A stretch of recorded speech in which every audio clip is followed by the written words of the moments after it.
Papers here in France with our press reviewer Flo Villamino. Hello there. Hi, Catherine. Now we're going to start off with some focus, let's say, on the economy minister. Some of it more neutral, some of it rather negative. That's right. Now, Emmanuel Macron has outlined his program to spur growth. According to him, it's a prescription list to heal what he calls France's illnesses. And these illnesses, he says, are distrust, complexity, corporatism. You can see the front page of Le Monde here. They're calling it a roadmap that is clearly a liberal Democrat one. Now, Macron says he wants to remove any roadblocks, shatter glass ceilings, anything to make the French economy less rigid. One little funny detail, though, is Le Monde says that what the government is doing here is giving clear signs to Brussels that they're serious about reform, but they have to be discreet about it because they don't want to upset the left wing of the Socialist Party. But they're talking about this on the front page, and it's too late anyway. The left wing of the left wing is very upset. Let's take a look at the front page of L'Humanité, the communist paper. They talk about the fact that Macron's program is 100% reactionary, aka right wing. Dr. Macron got his diagnostic wrong, according to L'Humanité. And they're not a fan of either of the two men in that picture at the moment, are they, L'Humanité?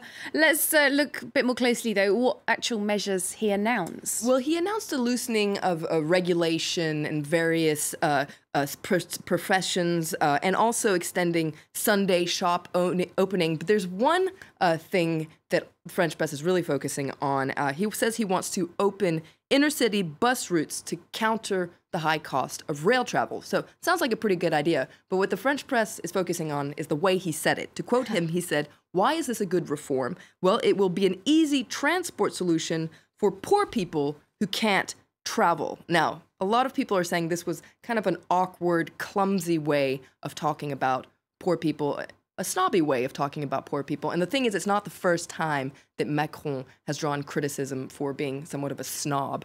Just a month ago, actually, he drew criticism for describing the blue-collar workers of a factory he had just visited as being illiterate. Now, that's just offensive. That's offensive. Unless they actually are, but I imagine they're not. Le Figaro says that in any event, he's the laughingstock of the internet. A lot of people are wondering if there's any PR agent who can save him, or at least somebody who can explain to him the importance of semantics in politics. And there's so much spin and polish in politics nowadays. It's quite unusual, really, for somebody to make a few blunders at the same time, isn't it?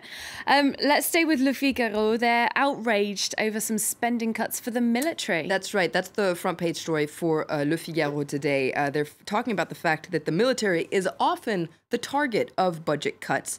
And you can see the defense minister, Jean-Yves Le Drian, he announced that France is going to cut 7,500 military jobs because of budget cuts. And this is the editorial of Le Figaro that accuses the government of turning the military into cannon fodder. Now, there's one symbolic measure that Le Figaro is particularly upset about, and that's the fact that the government is planning to close the very famous Val-de-Grace hospital here in Paris. You've probably heard about the Val-de-Grace hospital because ever since the French Revolution, it's offered healthcare to a lot of very famous people. French presidents, African presidents, pop stars, children. I think when Nicolas Sarkozy had a bit of a malaise when he was jogging, he was taken there, right? Absolutely. That kind of thing. Jacques Chirac. A lot of French presidents have visited the Val-de-Grace. Now, it's going to close down, and Le Figaro says it's the end of an era. This hospital was known as the world leader's hospital of choice, and Le Figaro says it was the symbol of French medical excellence across the world,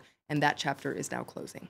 Very symbolic indeed. Let's move on to more pure politics. Bit of a scandal. A new book that's coming out about the Big Malion affair that's rocked the opposition UMP party, all tied in with Nicolas Sarkozy's re-election campaign. Absolutely. Big Malion is the name of a PR firm that was accused of issuing fake invoices to cover up, allegedly, massive overspending during that failed re-election campaign in 2012. There's a book that's coming out that's called Big Magouille. Now, you can translate that as big monkey business, and you can actually read extracts of the book in Libération. The book investigates how in the world did the UMP overspend so much, because after all, the UMP spent 40 million euros on that campaign instead of 22 million. That is the legal limit on campaign spending. So if you want to learn more about just how the party overspent so much, well, according to the book, there were a lot of very luxurious buffets involving spaghetti with truffles and especially a high-definition TV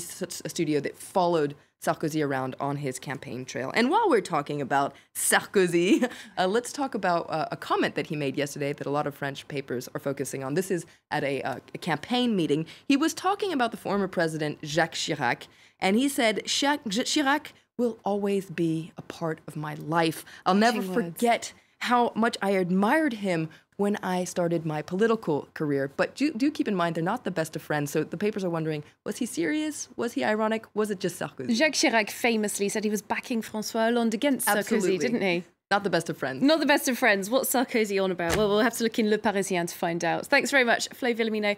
Back very shortly with a look through the international press for us as well. For the moment, though, we're going to take